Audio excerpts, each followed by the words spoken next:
Hello दोस्तों, नमस्कार। मैं हूं पंकज। एक बार फिर से आपके अपने यूट्यूब चैनल द सेलेक्ट पर स्वागत करते हैं। हम इतिहास की क्लास देख रहे थे और इतिहास में हमने 2-3 लेक्चर देखा था। उसमें वैदिक काल, और वैदिक काल में हम वैदिक साहित्य पूरा डिटेल से पढ़ चुके थे, जिसमें वेद, ब्राह्मण, आरण्यक, उपनिषद, स्मृतियाँ, और उसके बाद फिर हम वैदिकोत्तर साहित्य में कुछ देख लिए थे, उपवेद, और क्या बोलते हैं कि महाकाव्य भी देख लिए थे। महाकाव्य में रामायण, महाभारत, उसके बाद उसका 6वां पर्व भीष्म, और भीष्म पर्व का ही हिस्सा माना जाता है श्रीमद् भगवत गीता। चलिए तो फिर हम आज स्टार्ट करते हैं वैदिक कालीन संस्कृति। और वैदिक कालीन संस्कृति को हम अलग अलग करके देखेंगे। पहले हम ये देखेंगे कि वैदिक काल में संस्कृति क्या थी। तो वैदिक संस्कृति और वैदिक संस्कृति का पूरा समझ जो आपको पता है वो बताया था हमने पिछली क्लास में कि 1500 ईसा पूर्व से माना जाता है 600 ईसा पूर्व तक। तो इस समय में कुल मिला के देखें तो 900 साल हुआ। इस 900 साल में पहले काल को कहा जाता है ऋग्वैदिक काल,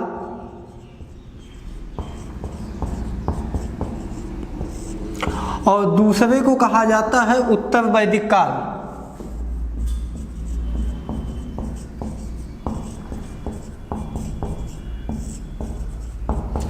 ऋग्वैदिक काल का समय आपको बताया गया था 1500 ईसा पूर्व से लेकर 1000 ईसा पूर्व तक। उत्तर वैदिक काल का समय बताया गया था 1000 ईसा पूर्व से 600 ईसा पूर्व तक।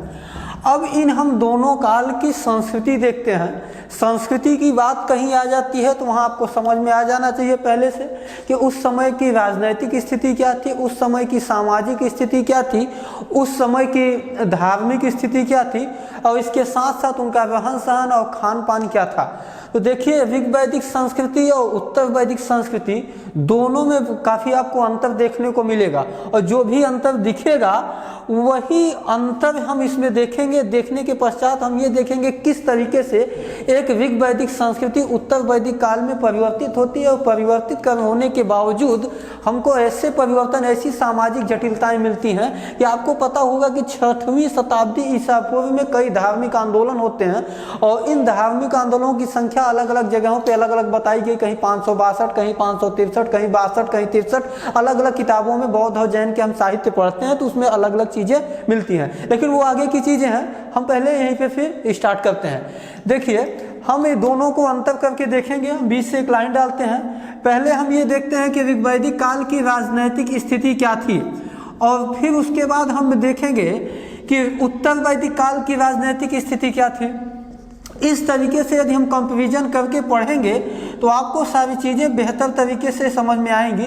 यहाँ पर समझने की जो बात है वो यही है कि किस तरीके का परिवर्तन होता है। यदि हम यह परिवर्तन समझ लेते हैं तो वहाँ पर एकदम चीज़ें हमारी क्लियर हो जाएंगी कि ऋग्वैदिक संस्कृति और उत्तर वैदिक संस्कृति में मुख्यतः अंतर क्या है। चलिए स्टार्ट करते हैं। देखिए, आपको पता है, मैंने आपको पिछली क्लासों में बताया था कि आर्य भारत में मध्य एशिया से आए थे। आर्य भारत में मध्य एशिया से आए। इसको आप यूँ समझिए कि अगर हम ही अपने यहाँ देश से निकलकर कहीं ऐसे अज्ञात जगह पर जाते हैं जहाँ से हमारा कुछ लेना देना नहीं है, यदि फिर हम वहाँ पहुँचते हैं तो सीधे ऐसा थोड़ी है पक्का मकान हमको रहने के लिए मिल जाएगा, ये तमाम चीज़ें नहीं। कहने का आशय ये है कि जब आर्य भारत में मध्य एशिया से भारत में आए तो उनका जीवन एक घुमक्कड़ी जीवन था। इस घुमक्कड़ी जीवन को एक और शब्द प्रयोग किया जाता है जिसको हम कहते हैं यायावरी जीवन। तो आप इसको देखिए, समझिएगा, कोई रटने की आवश्यकता नहीं। आप ऐसे समझिए, मैंने ये कहा कि कोई भी किसी अन्य देश में जाएगा, अनजान जगह पर जाएगा तो वहाँ पहुँचते खेती नहीं करने लगेगा, वहाँ पहुँचते ही कोई अपना व्यवस्थित व्यवसाय नहीं बना पाएगा, वहाँ पहुँचते ही उसका अपना घर मकान नहीं होगा। तो इसलिए वो आया तो यहाँ पर घुमक्कड़ी जीवन व्यतीत करना स्टार्ट करिए। अब एक चीज़ यहाँ पे समझिए, मैं यहाँ पे हेडिंग डाला हूँ राजनीतिक जीवन, लेकिन मैं स्टार्ट करूँगा व्यवसाय से कि कैसे व्यवसाय, क्या व्यवसाय इस काल में था, फिर क्या व्यवसाय इस काल में था, फिर हम राजनीतिक जीवन पे आते हैं। जब व्यक्ति घुमक्कड़ी जीवन व्यतीत करेगा तो आप बेहतर तरीके से समझ सकते हैं कि कोई भी मानव ऐसे में कृषि नहीं कर सकता है। कृषि करने के लिए उसे बाकायदा स्थायी जीवन चाहिए, क्योंकि जहाँ खेती करेगा वहाँ उसे कम से कम तो 1 साल तो रहना ही पड़ेगा। लेकिन ऐसा आर्यों के जीवन में, शुरुआती समय में आर्यों के जीवन में ऐसा हमको देखने को नहीं मिला था। तो उसको ले लीजिए, उसे साइलेंट करके यहाँ पे रख दीजिए, ठीक है वहाँ से। तो घुमक्कड़ी जीवन जो उनका था, तो उनको कृषि नहीं थी, इसलिए चूंकि जब कृषि नहीं कर सकते थे, क्यों? क्योंकि उनका जीवन स्थायी नहीं था, इसलिए उनका जो जीवन था, उनके घुमक्कड़ी जीवन में उनका प्रमुख व्यवसाय था पशुपालन। अब देखिए एग्जाम में आपके सवाल पूछा जाएगा कि ऋग वैदिक कालीन आर्यों का मुख्य व्यवसाय क्या था, तो आप बताएंगे पशुपालन। इसमें कंफ्यूज होने की आवश्यकता नहीं है कि कृषि लगा दें या और कुछ, पशुपालन सीधे सीधे। क्यों पशुपालन लगाएंगे? क्योंकि इनका जीवन क्या है? घुमक्कड़ी जीवन है। अब यहीं पे हम आ जाते हैं उत्तर वैदिक काल में। अब उत्तर वैदिक काल के आते आते आर्यों के जीवन में बेहतर स्थायित्व आ गया। अब चूंकि जीवन में स्थायित्व आने के कारण ही अब इनके यहाँ मुख्य व्यवसाय क्या हो गया? कृषि हो गया। अब ये दोनों अंतर आपको क्लियर कि इसमें क्या था? पशुपालन, और यहाँ पर क्या था? कृषि। चलिए आगे बढ़ते हैं, क्योंकि हमने ये देखा था, हेडिंग लगाया था कि राजनैतिक जीवन क्या है। तो देखिए जब आर्य भारत से मध्य एशिया में आए तो जीवन घुमक्कड़ी। अब घुमक्कड़ी जीवन के बाद धीरे धीरे इनके जीवन में स्थायित्व आया। स्थायित्व आने के पश्चात धीरे धीरे यही चीज, इनका स्थायित्व जीवन जिसका परिवर्तन एक समाज में हुआ। कहने का मतलब है कि जो अभी घूम टहल रहे थे, यदि एक जगह रहने लगेंगे, अपना स्थायित्व जीवन बनाएंगे, तो धीरे धीरे एक समाज का निर्माण होगा, और यही समाज धीरे धीरे परिवर्तन होते होते कबीलों में परिवर्तित हुआ।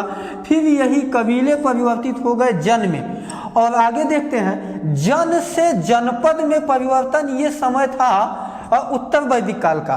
तो घुमक्कड़ी जीवन से लेकर जन तक में परिवर्तन ये हुआ है ऋग वैदिक काल में, जबकि जन से लेकर जनपद तक का परिवर्तन हुआ है उत्तर वैदिक काल में। और इसी में यदि हम जन से आगे बढ़ते हैं तो एक शब्द आपको प्रयोग, एक शब्द किताबों में मिलेगा, महाजनपद, और ये इसका समय माना जाता है 600 ईसा पूर्व। आपको पता होगा कि संपूर्ण उत्तर भारत में कुल 16 महाजनपदों का उदय हुआ था, यानी कई जनपदों का मेल होकर ही कुल अंत में कितने महाजनपद बने? 16। और इन 16 महाजनपदों में से सबसे महत्वपूर्ण जो महाजनपद था वो हुआ था,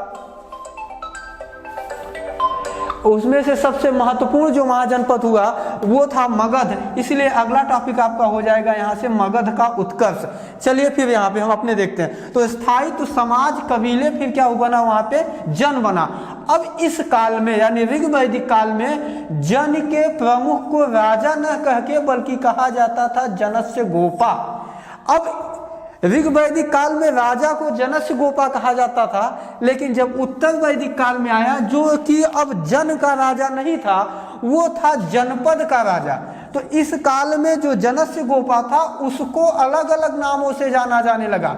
इसको ऐसे समझिए, पहले हम इसको चारों दिशाओं में इंगित कर लेते हैं कि पूर्व में राजा को क्या कहा जाता था, पश्चिम में राजा को क्या कहा जाता था, उत्तर में और दक्षिण में। मतलब कहने का यह है कि अभी तक जन के राजा को ऋग वैदिक काल में केवल जनस्य गोपा के नाम से जाना जाता था, जबकि उत्तर वैदिक काल के आते आते अलग अलग दिशाओं के राजा को अलग अलग नाम दिया गया। जैसे पूर्व में राजा को कहा जाता था सम्राट, पश्चिम में राजा को कहा जाता था स्वराट, उत्तर में राजा को कहा जाता था विराट, और दक्षिण में राजा को कहा जाता था भोज।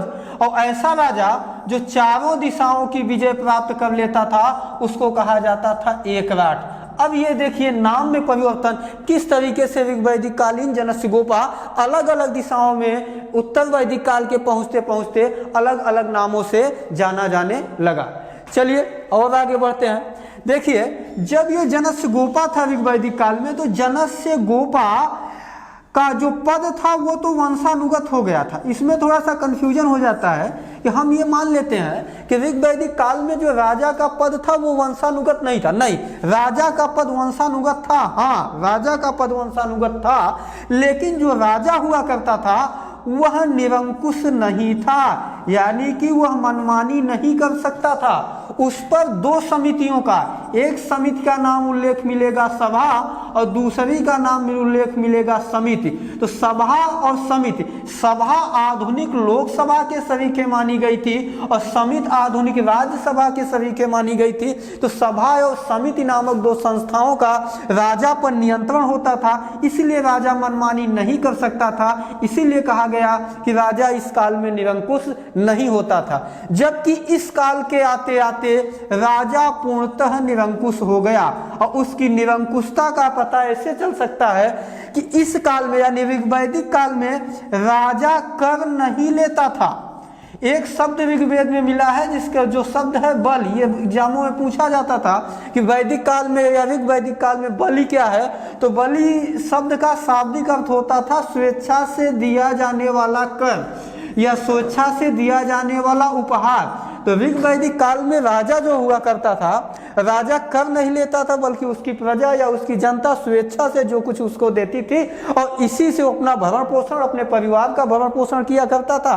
और इसके अलावा उसका प्रमुख काम था अपनी प्रजा की, अपनी साम्राज्य की सुरक्षा करना, ये काम था ऋग्वैदिक काल में। लेकिन जब इस काल में पहुंचता है, इस काल में मैंने कहा कि राजा निरंकुश होने लगा तो वह कर भी लेने लगा और जब कर लेने लगा तो मनमानी लेने लगा और जब मनमानी शब्द आएगा तो वहाँ पे निरंकुशता आएगी। इसका मतलब है कि राजा निरंकुश हो गया और जब कर शब्द आ गया, राजा निरंकुश होने लगा, तो फिर इस काल में पूछेगा एग्जाम में कर की दर क्या थी, तो आप बताइएगा 1/16 भाग उत्तर वैदिक काल में कर लिया जाता था। तो ये थी आपकी राजनैतिक स्थिति ऋग्वैदिक काल में और उत्तर वैदिक काल में किस तरीके से। चलिए ठीक है, तो हम ये देख रहे थे राजनैतिक स्थिति। अब देखते हैं ऋग्वैदिक काल में और उत्तर वैदिक काल की सामाजिक स्थिति क्या थी। इसको अपना स्क्रीनशॉट ले लीजिएगा या नोट्स भी बनाते चलिए, आगे बढ़ते हैं।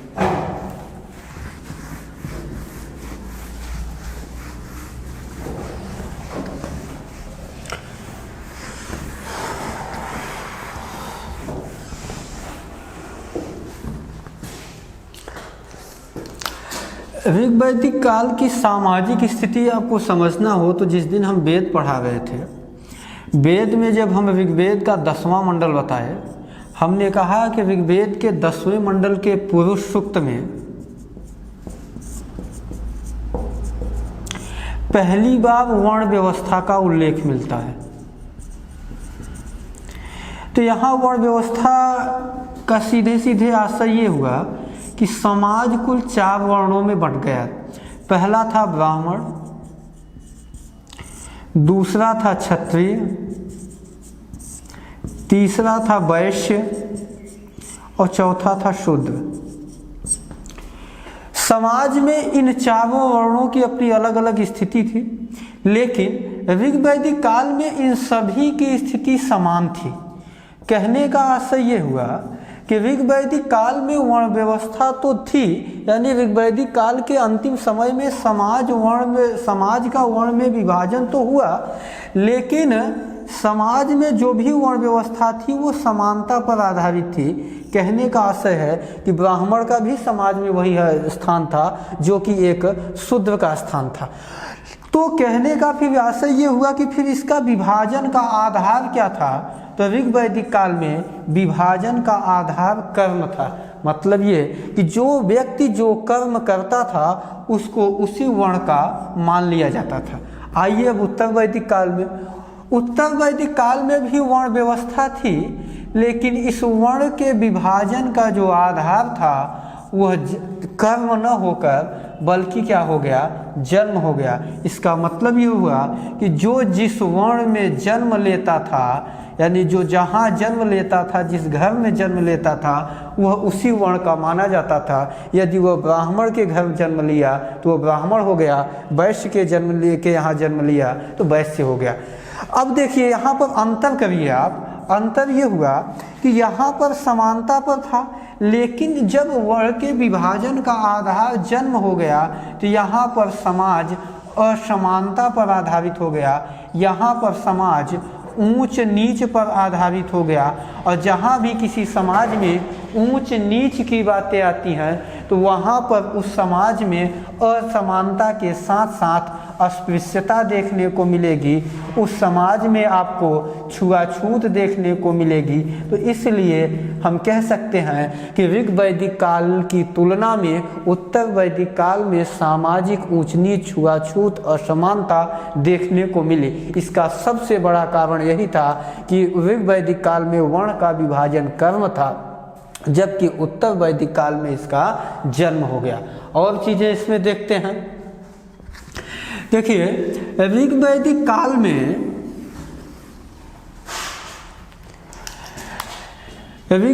काल में जो विवाह थे वो कुल 2 प्रकार के विवाह प्रचलित थे। नंबर 1 को कहा जाता था अनुलोम विवाह और दूसरे को कहा जाता था प्रतिलोम विवाह। इन दोनों विवाहों को भी समझ लेते हैं। ध्यान रखिएगा कि हम वैदिक कालीन संस्कृति में समाज देख रहे थे, यानी सामाजिक स्थिति वैदिक काल में क्या थी, उत्तर वैदिक काल में क्या थी। तो मैंने कहा कि इस काल में 2 प्रकार के विवाह थे, एक का नाम था अनुलोम विवाह और दूसरे का नाम था प्रतिलोम विवाह। अनुलोम विवाह क्या होता था, देखिए यदि उच्च वर्ण का वर है, वर का मतलब होता है लड़का, और यदि निम्न वर्ण की कन्या तो इस प्रकार के विवाह को कहा जाता था अनुलोम विवाह। और ठीक इसी का यदि आप उल्टा कर दीजिए, उल्टा करने का मतलब ये हुआ कि यदि आप यह करिए कि निम्न वर्ण का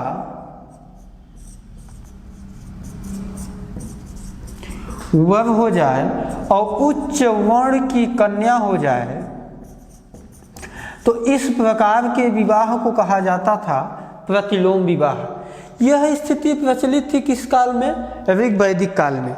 आगे देखिए, अब आते हैं हम उत्तर वैदिक काल में, देखते हैं क्या स्थिति आई। उत्तर वैदिक काल के आते आते समाज में कुल 8 प्रकार के विवाह प्रचलन में आ गए। देखिएगा परिवर्तन, यहाँ विवाह 2 प्रकार के थे और यहाँ विवाह हो गए 8 प्रकार के। जैसे नंबर 1 हो गया ब्रह्म विवाह, नंबर 2 हो गया दैव विवाह, नंबर 3 हो गया आर्ष विवाह, नंबर 4 हो गया प्रजापत्य विवाह, नंबर 5 हो गया गंधर्व विवाह, नंबर 6 हो गया असुर विवाह, नंबर 7 हो गया राक्षस विवाह और नंबर 8 हो गया पिशाच विवाह। इतने प्रकार के विवाह हो गए। अब इनमें से एग्जाम में पूछा जाता है कि कौन से ऐसे शुरुआत में कौन से 4 ऐसे विवाह थे जिनको सामाजिक मान्यता प्राप्त थी, यानी समाज में प्रचलित थे। तो वो 4 विवाह ऊपर के 4 याद कर लीजिएगा आपको, ब्रह्म विवाह, दैव विवाह, आर्ष विवाह और प्रजापत्य विवाह।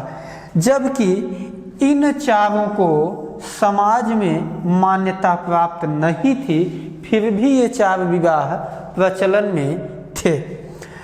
अब इनमें से एक एक समझ लेते हैं कि गंधर्व विवाह क्या था। देखिए, प्रेम विवाह को गंधर्व कहा जाता था। असुर विवाह का मतलब क्या था, क्रय की गई कन्या यानी खरीद कर उस कन्या से विवाह करना।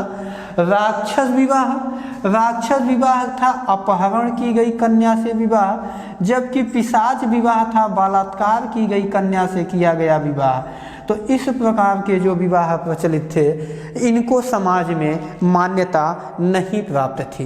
देखिए, एक और इन 8 विवाह में से एक बड़ा फेमस सवाल कई एग्जामों में पूछा गया कि कौन से विवाह में, मैं यहाँ क्वेश्चन लिख देता हूँ आपको, कि वह कौन सा विवाह था जिसमें वर पक्ष की ओर से, ध्यान से समझिएगा, वर पक्ष की ओर की, न से कि कन्या पक्ष की ओर से, वर पक्ष की ओर से कन्या के पिता को एक जोड़ी बैल दिया जाता था।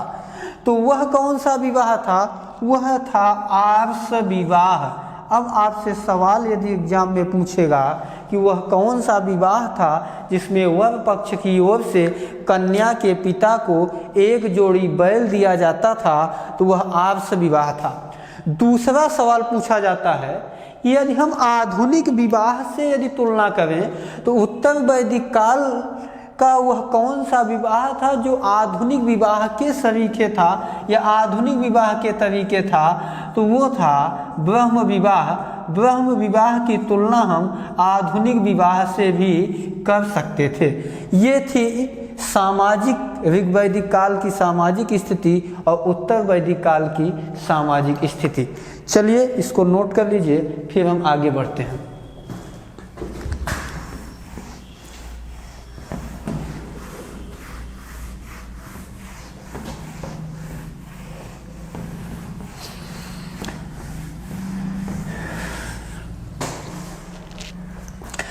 ऋग्वैदिक काल में मैंने शुरुआत में ही बताया था कि समाज समानता पर आधारित था, इसलिए सभी वर्णों को शिक्षा का अधिकार था, यानी कि सभी वर्ण शिक्षा प्राप्त कर सकता था।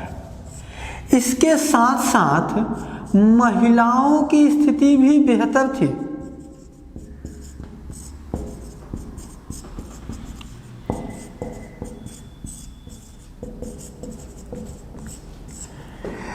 महिलाएं अपने जीवन के विषय में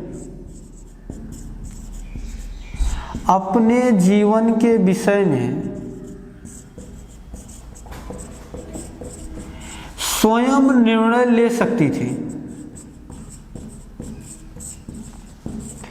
जैसे ऋग्वेद में कुछ महिलाओं के नाम मिलते हैं, अपाला, घोषा, विश्वारा, लोपामुद्रा।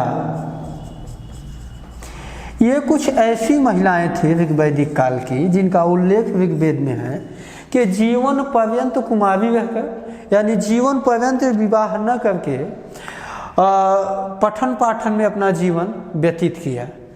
अब आते हैं उत्तर वैदिक काल। देखिए उत्तर वैदिक काल के आते आते बड़ा परिवर्तन हो गया। परिवर्तन ये हुआ कि यहाँ जो समाज समानता पर था वो समाज असमानता पर आधारित हो गया।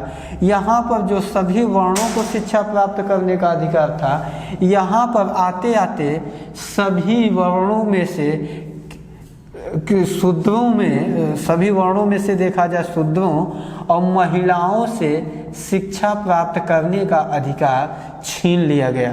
यानी शूद्र और महिला वो थे जिनका शिक्षा प्राप्त करने का अधिकार नहीं था।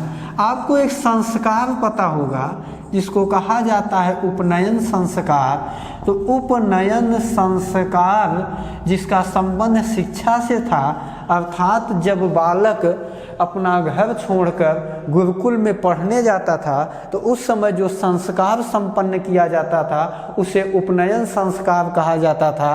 उत्तर वैदिक काल के आते आते शूद्रों और महिलाओं का उपनयन संस्कार किया जाना बंद हो गया, यानी कि उनसे शिक्षा का अधिकार छीन लिया गया।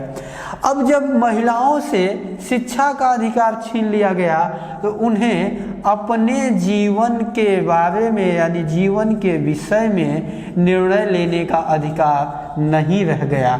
कई ऐसे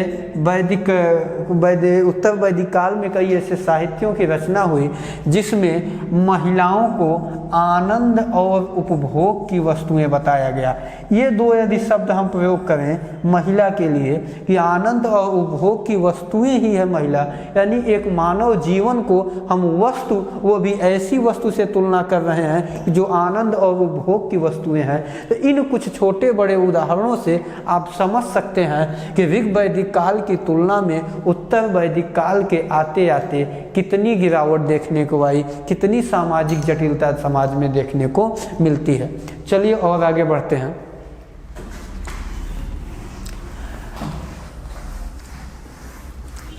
अब हम देख लेते हैं कि उत्तर वैदिक काल की और ऋग्वैदिक काल की धार्मिक स्थिति क्या थी।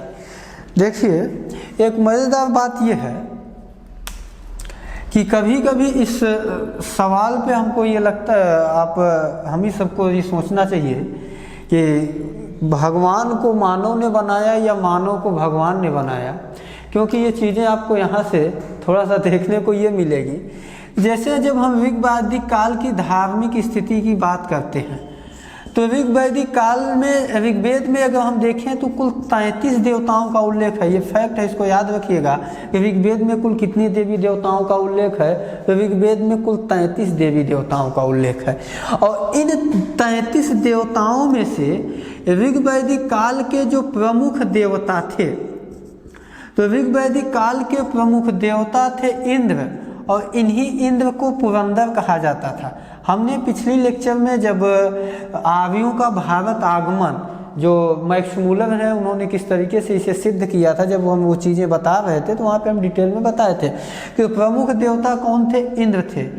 इंद्र के अलावा और भी देवता थे, हाँ, लेकिन इस काल का प्रमुख देवता इंद्र थे। अब देखिए उत्तर वैदिक काल के आते आते प्रमुख देवता जो हैं, प्रमुख देवता इंद्र न होकर अब इस काल के प्रमुख देवता हो जाते हैं प्रजापति। ऋग वैदिक काल में वरुण जो थे, वरुण जल देवता थे, लेकिन अब इस काल में इंद्र हो गए जल देवता, जबकि वरुण का स्थान हो गया नैतिकता या शिष्टाचार के देवता। ऋग वैदिक काल में जो पशुओं के देवता थे, मैंने शुरुआत में बताया कि इस काल का व्यवसाय पशुपालन था, तो ऋग वैदिक काल में जो पशुओं के देवता थे उनको कहा जाता था पूषण, जबकि जो उत्तर वैदिक काल में जो पशुओं के देवता थे, जो ऋग वैदिक काल के जो पूषण थे, अब पूषण उत्तर वैदिक काल में हो गए शूद्रों के देवता। इससे भी एक बात और स्थिति समझ में आती है, क्लियर होती है कि या तो सभी देवताओं का अपना, क्या हम इंग्लिश शब्द प्रयोग करेंगे, सबका डिपार्टमेंट बदल दिया गया, या हम यूँ कह सकते हैं कि पशुओं के देवता जो पूषण थे, अब वो पूषण हो गए शूद्रों के देवता। यदि हम सामाजिक स्थिति की बात करें तो हो सकता है, या हम ये भी कह सकते हैं कि शूद्रों की तुलना अब किससे होने लगी है, पशुओं से होने लगी थी, ये थी। इसके अलावा और इस काल में, ऋग वैदिक काल में यज्ञीय कर्मकांड जैसी स्थिति नहीं थी, जबकि उत्तर वैदिक काल के आते आते तमाम प्रकार के यज्ञीय कर्मकांड, आप लोगों ने अश्वमेध यज्ञ सुना होगा, आप लोगों ने वाजपेयी यज्ञ सुना होगा, और क्या बोलते हैं अश्वमेध यज्ञ, ये तमाम प्रकार के यज्ञों का प्रचलन कब हो रहा है, उत्तर वैदिक काल में। तो यज्ञीय कर्मकांड की बात हुई, और इसके अलावा जादू टोना, टोटका, वशीकरण मंत्र आदि, इन सारी चीज़ों का जो प्रचलन हुआ, ये वो किस काल में हो रहा है, उत्तर वैदिक काल में हो रहा है। तो ये कुछ धार्मिक परिवर्तन थे। और थोड़ा सा देख लेते हैं। देखिए, इस काल में पुरोहित कुल होते थे 7 प्रकार के। किस काल में, ऋग वैदिक काल में पुरोहित हुआ करते थे 7 प्रकार के। वहीं उत्तर वैदिक काल के आते आते कुल 17 प्रकार के पुरोहित होने लगे। तो ये भी एक प्रकार का परिवर्तन ही था। ठीक, चलिए कुछ आगे देखते हैं। ये रही सारी धार्मिक स्थिति।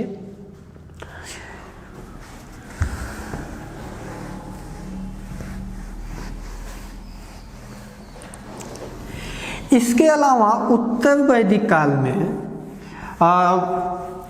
मैंने ये विवाह वगैरह की चर्चा कर दी। इसके अलावा उत्तर वैदिक काल में जो 4 आश्रम की संकल्पना, ब्रह्मचर्य, वानप्रस्थ और गृहस्थ, वानप्रस्थ और क्या बोलते हैं उसको, संन्यास, इस 4 आश्रम की संकल्पना पहली बार हमको देखने को मिलती है उत्तर वैदिक काल में। इसके अलावा 16 संस्कारों का उदय, 16 संस्कारों का उदय भी उत्तर वैदिक काल में हुआ। इसके अलावा और जो समाज की जो सामाजिक जटिलता थी, ये सारी चीज़ें भी उत्तर वैदिक काल में, मैंने शुरुआत में धार्मिक राजनैतिक स्थिति में बताया था कि राजा की निरंकुशता जैसी स्थिति भी उत्तर वैदिक काल में ही देखने को मिलती है। इसके अलावा सारे प्रकार के यज्ञीय कर्मकांड वो भी किस काल में मिलते हैं? उत्तर वैदिक काल में। इसके अलावा आपने ये भी देखा कि छुआछूत, जादू टोना, टोटका और वशीकरण मंत्र, इन सारी चीज़ें भी कहाँ में देखने को मिलती हैं? उत्तर वैदिक काल में। तो ये कुछ संस्कृति थी जो ऋग वैदिक काल को उत्तर वैदिक काल से अलग करती है। अब हम एक कथन पूछते हैं। हमारे यहाँ एक बड़े सामाजिक धर्म सुधारक हुए हैं जिनका नाम था स्वामी दयानंद सरस्वती। तो स्वामी दयानंद सरस्वती ने एक वाक्य कहा था कि वेदों की ओर लौटो, वेदों की ओर लौटो। अब हम आपसे सवाल ये पूछ रहे हैं, यदि ये इसका मतलब उनका आशय क्या था तो आप सब कमेंट बॉक्स में करके दिखाइएगा। और वेदों की ओर लौटो जो बात थी वो स्वामी दयानंद सरस्वती ने ऋग वैदिक काल की ओर इशारा करके कहा था, न कि उत्तर वैदिक काल की ओर इशारा करके। चलिए, हमारा आज यहीं से वैदिक काल समाप्त हुआ और लगभग तीन पार्ट में शायद ये तीसरा वीडियो होगा आपका। अब यहाँ से हम कल से हिस्ट्री की नए चैप्टर की ओर, वहाँ से हम धार्मिक आंदोलन यानी बौद्ध और जैन धर्म का उदय वहाँ से पढ़ेंगे। तो आप यहीं से अब चीज़ें अगर अच्छी लग रही हो, हम लोगों का काम पसंद आ रहा हो तो वीडियो को लाइक करें, सब्सक्राइब करें और अपने दोस्तों में भी शेयर करें। ठीक है, थैंक यू।